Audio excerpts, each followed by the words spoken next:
Damas mashinamizni karburatorini chiqarib olganmiz. Xudo xolasa sizlarga bugun men kommentariyada ko'p savol kelibdi. Ya'ni benzinda urvinini, pavlovoy urvinini ko'rsating deb, aka deb ko'p savol berishibdi. Xo'p, shu savolga javoban xudo xolasa mana karburatorimizni olib, ichiga benzin quyib, urvinni ko'rsatib berishga harakat qilamiz. Ya'ni boshladik. Xo'p, pavlovoyimizni urvini mana shu holatda bo'ladi mana. Xo'p, ya'ni karburator ichini ochgan bo'lsa, shu dompa hol joyi bo'ladi.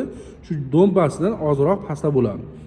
Ya'ni mana shu teshigi bor, igolka teshigi, shu igolka teshigidan biroz balandroqda bo'ladi. Bu holatga qanday olib kelib olamiz deb so'rashibdi ham. Xo'p, bu holatga qanday olib kelib olinadi? Xo'p, karburatorimizda o'zida bilsanglar, mana benzinni ochib bekitib turadigan po'kagi bo'ladi. Ya'ni agar kerakli benzin to'lganda, ichkariga pavlovoy benzin to'lganda po'kagimiz igolkasini ezib, jiglorini ezib, benzinni bekitib qo'yadi. Xo'p, bu holatda ko'p holatlarda biz karburatorlarni ichini ochib tekshirgan holatlarimizda po'kagi ko'proq buni pastga bukilibroq bo'ladi. Buni sal tepaga mana shu holatda mana o'zini o'qidan ozgina tepaga ko'tarib qo'yamiz.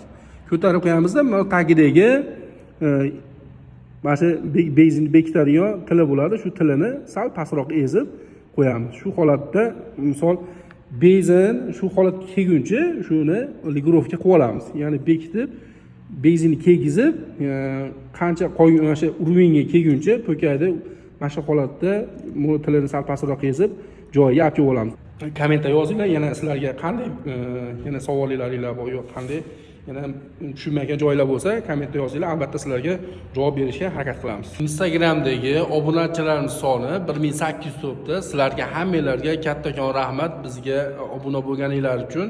Xudo xolasa shunaqa sizlarga kerakli videolarni, sizlarga foydasi tegadigan videolar chiqarishlikni doim harakat etamiz.